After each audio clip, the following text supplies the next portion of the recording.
Ocean, coffee, peanut butter, fresh cut grass, and pipe tobacco. Ladies and gentlemen, there's a 30-year-old in my studio today that has achieved some amazing I don't know about that, but I'll take it. David, tell us who you are and what you're currently doing. Get ready for the real estate show that takes you across the barriers and into the danger zone. That Bitchin' Real Estate Podcast with your host, Tenacious T. Sure thing. Kim, thanks for having me. I have been looking forward to this. I'm really excited. Yay. It's cool because I've seen your show, a lot from afar, and it's cool to have a front row seat to how it's actually happening. So you want me to tell you, what I'm doing right now? Yes. Is that the question? David Morse. All who right. are you and what do you do? Who am I and what do I do? All right. Sounds good. Well, my name is David, and I am the CEO and team leader at Keller Williams Arizona Realty right in Scottsdale. Here. I got into real estate a few years ago, actually got into it on the investing side, knowing I wanted to build wealth through real estate. Previous to real estate, I had run a pretty successful insurance business in the Midwest. An insurance guy, people. Yes, an insurance guy. Super boring, but had made a good living, right? Yeah. For a few years. Decided to get into real estate, though, and now I have the opportunity to serve 335 agents that mostly in Scottsdale and Phoenix. Which is crazy to think about because literally, and I'm not kidding you folks, just had his 30th birthday. I just had my 30th birthday. Yeah. And it's really humbling to reflect on that because, I have the opportunity. My role, a lot of people don't understand what it is. Right. So I'm a brokerage manager, essentially, and a business consultant. Yes. And I essentially get to take someone from where they are today to where they desire to go in the next 3 to 5 years and essentially give them opportunity and systems and models to grow into what they desire to become. And for me, as maybe we'll get into, I don't know, it falls right in line with what my personal mission statement has been since high school. And that's what I love to do. So I get to do that all across the valley, but predominantly in Phoenix and Scottsdale. So what's kind of fascinating, and for those out there who don't know, I do not prep you guys when you come on my show. I have no idea what to expect. I ask for some words, and then they just come in, and we go. So being a young entrepreneur, regardless of being in insurance sales and where you went to college, which we will get into, you are an entrepreneur. You created something that you visioned from high school. But how did you deal with the egos of someone like myself, who's 48 years old? I know what I'm doing. Who are you to coach or manage me? What do you do with that? And how did you address that and break through that so that they could see who you really are? Yeah, it's an important question. I think what it comes down to is recognizing that no matter who you are or what you've accomplished or not accomplished, you have a certain set of gifts to give out into the world. Yeah. And so from day one, right, I originally, before coming to Scottsdale, I was in a brokerage leadership position, having never done anything in real estate. And so let me tell you, when you come in, the eyebrows that are raised and the eye that raised, you feel that. Yeah. And I'll be humble enough to admit that, there were days where I was like, what the heck are you doing, David? Like, go back to what you were actually good at, what you experienced. But then there was just this light bulb moment where I realized that there are people around me who have not accomplished everything that they desire to accomplish. And I have a certain set of skills, makes me think of like Liam Neeson, like on Taken now, a particular set of skills that can help move the needle on someone's life and business. Yeah.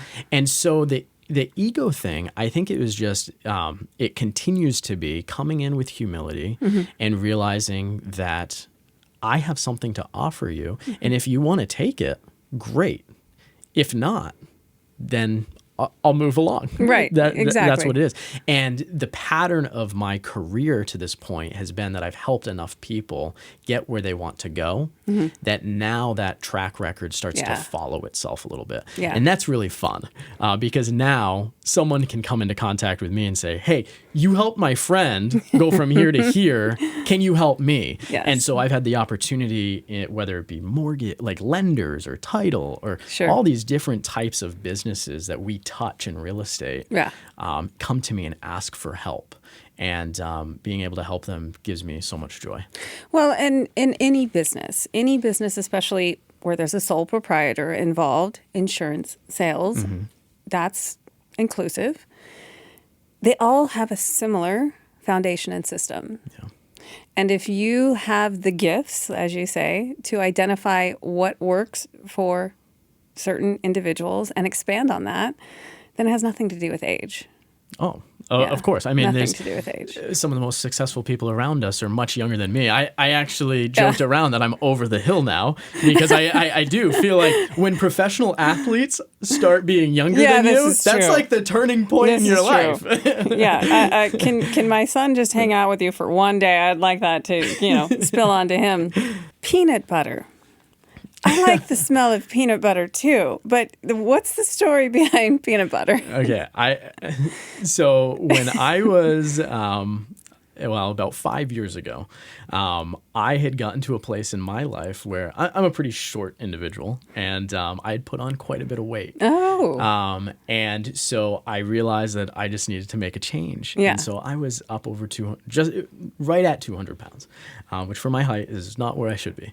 And I just fell in love literally with peanut butter. It was like one of the only things that I could eat every single meal that had protein and was like I could justify. So I was exercising and I was eating peanut butter. And now I'm a little kid. Kim, I eat peanut butter and jelly like it's going out of style. I'm not kidding. Peanut butter and jelly is the best thing in the world. It is wonderful. I love that I have little boys wonderful. because that's my excuse. Have you tried the bee's knees? It's literally called the bee's knees peanut butter. No, I have Find not. it at Sprouts. Oh my God. I should have gotten that as a gift for you today. So for those out there, the bee's knees, and I wish I could remember the brand, but it's called the bee's knees. And well, I have to ask you. So you like peanut butter? Yes. Crunchy or smooth? I will eat any peanut butter. I do prefer a crunchy. Do you? I do like a crunchy in cookies. Okay. But if I'm making a sandwich, it is smooth. And I do like it. The bee's knees actually has infused honey.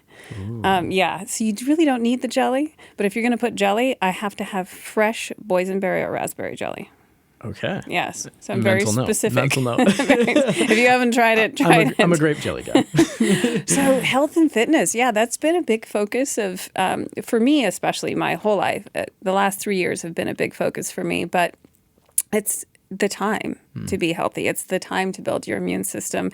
And I got to say, you're looking mighty fine. So what did you do besides peanut butter to change up what you were doing with your life and your lifestyle? I kind of love that we're talking about this because it was very simple. Yeah. I realized that I've never enjoyed working out. Mm-hmm. I've never enjoyed being a gym junkie. Yeah. It wasn't me. Mm-hmm. And so I knew that if I was going to make changes, they needed to be small changes that I could commit to. Yeah. And so I made two primary changes in my life and diet, and those were giving up soda. Mm-hmm. So I just stopped drinking soda, cold turkey. Yeah. Replaced that with copious amounts of coffee that probably isn't healthy either. However, that was the change that I made.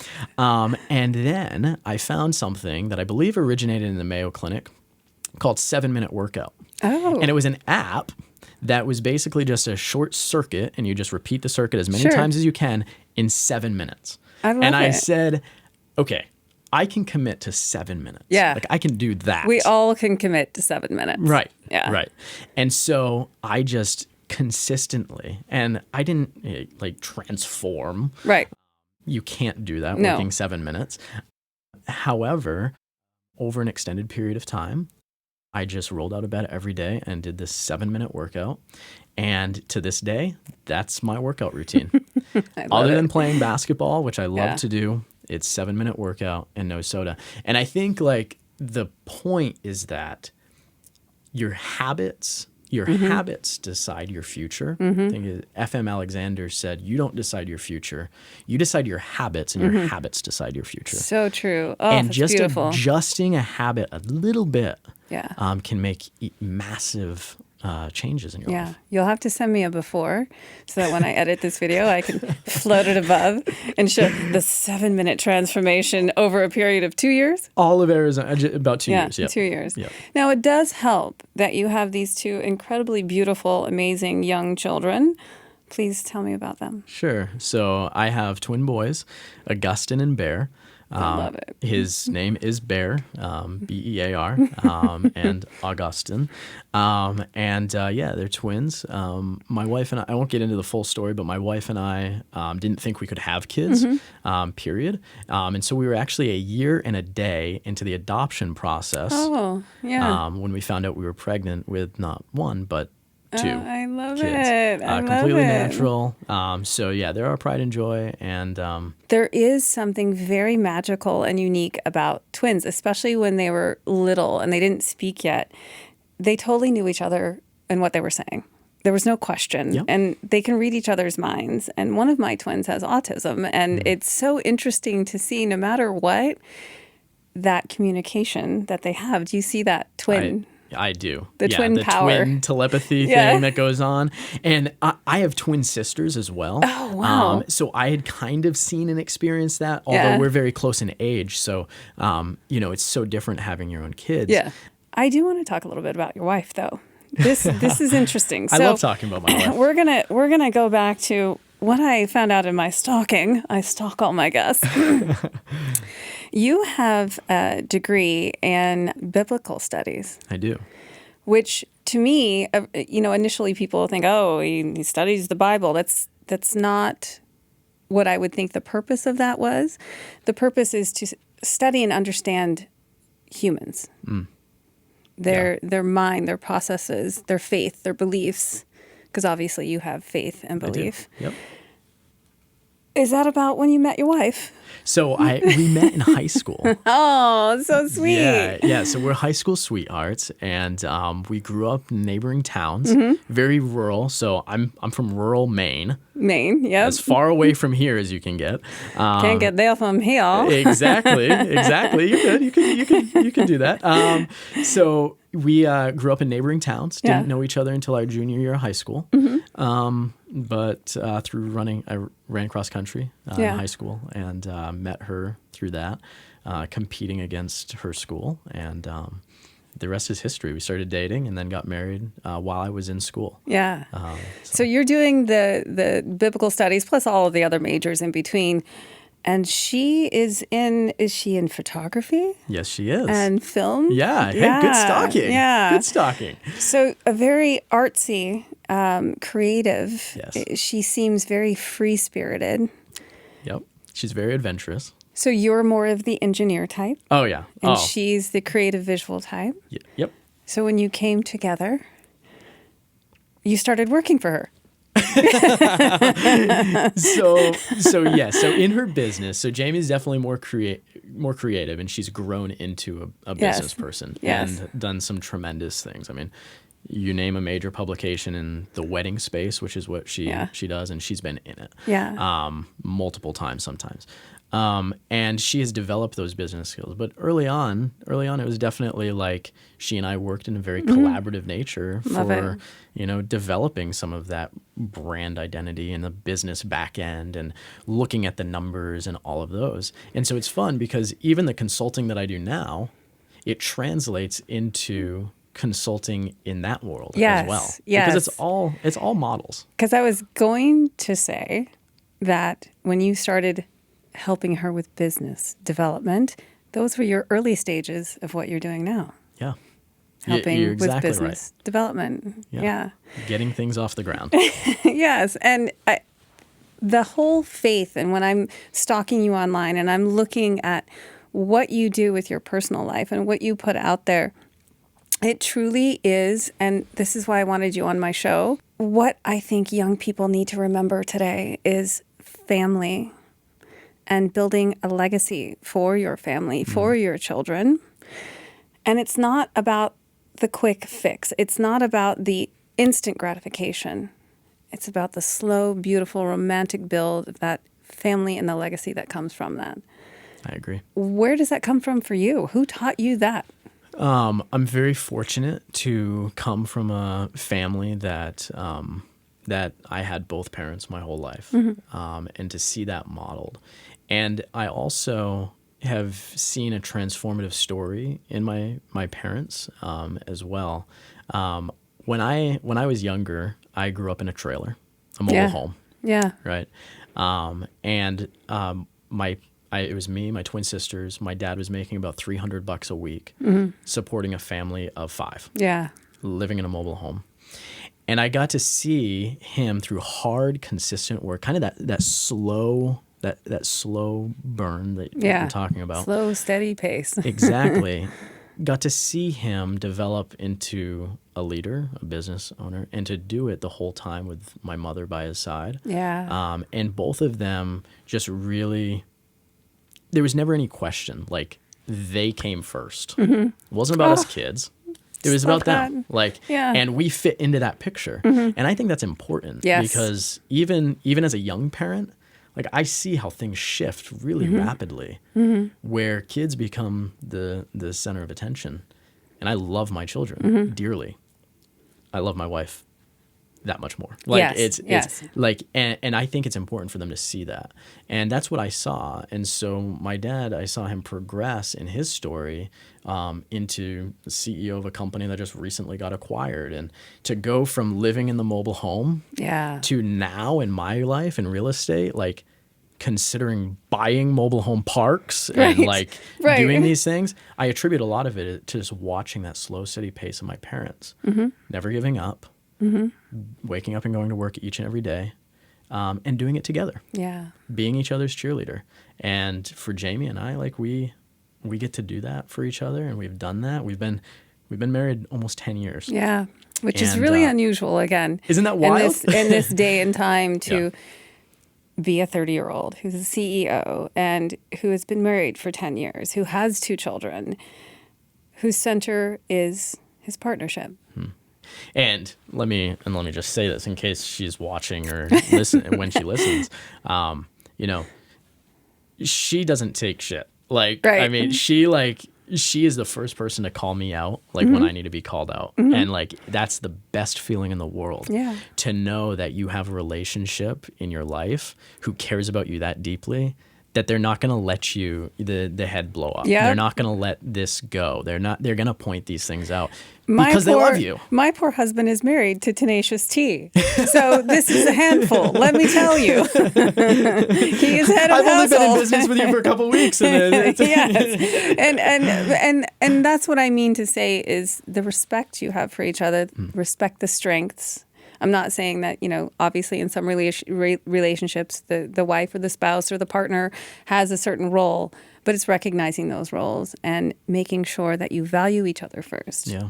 Double down on your strengths. Yeah. Like, play to your strengths. Yeah. When is the last time you sat down with your spouse and you actually mapped out what both of you want for your life and then put a plan in place to get there and said, okay, you're strongest here. Like, you run with this piece and I'm strongest here. I'll run with this piece and, like, make it work. Like, that's what we found to be the best use of our time and energy in our lives. It's not because, like, I don't know whether you're traditional or not. It's not about that. It's just like, where are you strongest? Yeah. And how do you both flourish in your goals and everything like that? As much energy as you put into your business and being successful, you should put that much more into your marriage and your partnership and your relationship. Yep. Because that's your foundation. Yeah. And you have a beautiful foundation. I love it. So let's go to some of your other little tidbits I've got here. Yeah. So Portland, Maine. Yeah. We got to hear a little bit about the backstory there. How the hell did you come to Scottsdale, Arizona in 2018? What brought you here? It's a great story because if you have your head up and are always looking for opportunity, opportunity finds you and you get to see it.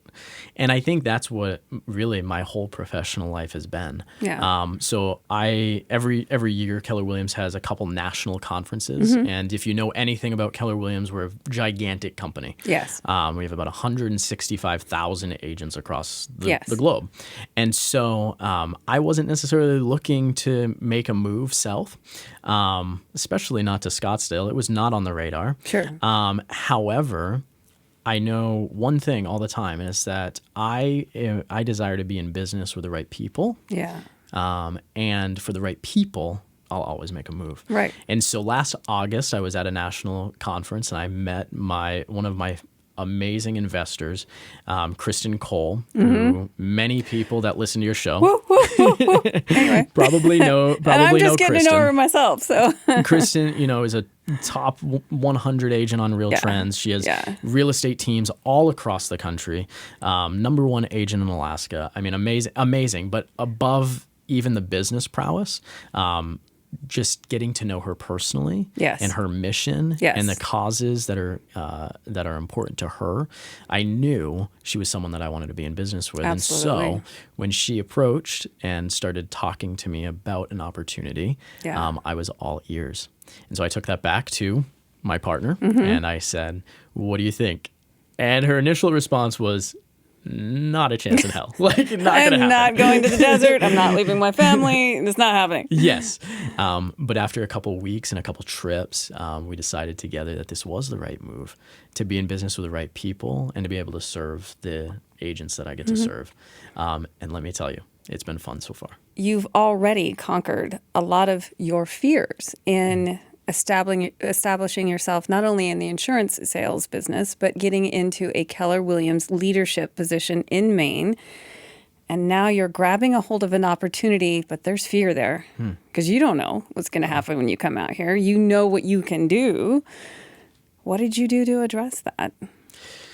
So if I can be vulnerable. Absolutely. My biggest fear, because I am a people person, my biggest fear is rejection. I want you to like me. I want everyone watching or listening this to like me, and that's a very real thing. Yeah. At the end of the day, it comes back to the relationships that are most important to me, and knowing and being reminded that no matter who rejects me, I have people in my corner that are never going to reject me. Right. And so whether that's my faith or my family, I have those people in my life, and I think that's important.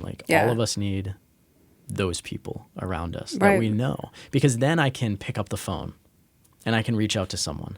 Then I can meet someone for lunch and do what I need to do in a business day to day, and realize that whether they reject me or not, or we choose to go separate ways, I still have the people around me that mean the most. Rejection is part of life. Life is not fair. No. And it does hurt us emotionally because we begin to question, well, they rejected me. What did I do wrong? What should I have done differently? And sometimes it's not us at all. Right. It just wasn't something that they needed in their life at that time. Right. And like I was telling my previous guest, the greatest love affair you can have is with the person in the mirror. When you deeply, deeply love that person in the mirror, you realize that the rejection, in most cases, isn't you. It just isn't a need that they need right now. That's important. So again, if you want to become a CEO by the time you're age 30 and have a beautiful relationship and children and a bond with your family and take the gonads to actually take a leap of faith, you have to have a foundation. And you teach that. That's one of your big whys, right? Yeah. Tell me about your why. So my big why is to unleash other people's potential so that they can live big, joy-filled, and that's key, lives, whatever that means. And I think that that's why I'm very passionate, no matter who I'm talking to, of helping them discover that and to live into that. Yeah. I get to work with real estate agents that work by themselves and sell 5 homes a year. I get to work with some of the biggest names in the state who run gigantic teams. Totally. And what I love is that there's no right or wrong in either of those things. It's who are you? Yeah. Who are you, Kim? And what do you want to do? Yeah. And if I can help you unleash your potential within that world, yes, then not only do you get to experience what's a big joy-filled life to you, but I get to experience and take and live into that joy as well. And so that's where the rubber really meets the road, is recognizing that there's no right or wrong in what does big life look like, but how can I help you get there? You serve. Oh, your life is service. Yep. We're going to take that back to your biblical studies. Sure thing. Here we go. Your parents obviously taught you early on that service, because they served each other to build a strong relationship no matter what. Your faith and what you believed in, you wanted to study that more about humanity. Yeah. Where does service fit you today in COVID and helping people find their joy, but in faith? So servant leadership is the only kind of leadership, in my opinion, that works. Yes. And that does stem from my faith. And I think it's a concept in a lot of faith systems that I've studied. My role, you've used the title CEO a couple of times. Yeah. All that means to me is that I have a lot of opportunity to serve other people. At the end of the day, our company is run by our agents, and I'm simply there to facilitate and make sure that that service happens at a really high level. Yeah. And my faith does play a piece of that. I am a follower of Jesus, and Jesus demonstrated, he says in one of the Gospels, I did not come to be served, but to serve. Yeah. And that's a very beautiful, poetic line. It is. And I think that it makes sense. That's the thing to me, is like there's things in faith and spirituality that just make sense. Yes. Too. Just Yes. they're logical. And that's one of those things. My family life works better when I don't come to be served, but to serve. Yes. My business works better when I come to serve Yes. and not be served. My friendships, Yeah. it all works. It makes sense. Yeah. And as someone who has an engineering type mentality, that gets me really excited, because I can make logical, linear sense of it. Yeah. And it doesn't matter, Hindu, Buddha, Jewish, every single faith is based in its rudimentary, where it all started, in service. Yeah. Give yourself away, and something comes back. And you know what comes back? Joy. Joy. Yeah. Yeah. Yeah. See, this is why I dig him. This is why I'm at Keller Williams, Arizona Realty. It's amazing. And okay, I'm so sorry, glad I had to that get you that are. out. I'm so glad it's that you are. Yes. All right, so we're going to go to some facts of what you do on a daily basis. Okay. All right. So for those out there that aren't aware, again, not prepared, but I ask ask for 5 words on 3 questions. And one of the questions was what you do on a daily basis. Journal, read, lead your team, consult for businesses, and always have a family dinner. Yes. That indeed was inspiring. More with David Morse, Friday, and the famous questions. I'm very curious to see what he says.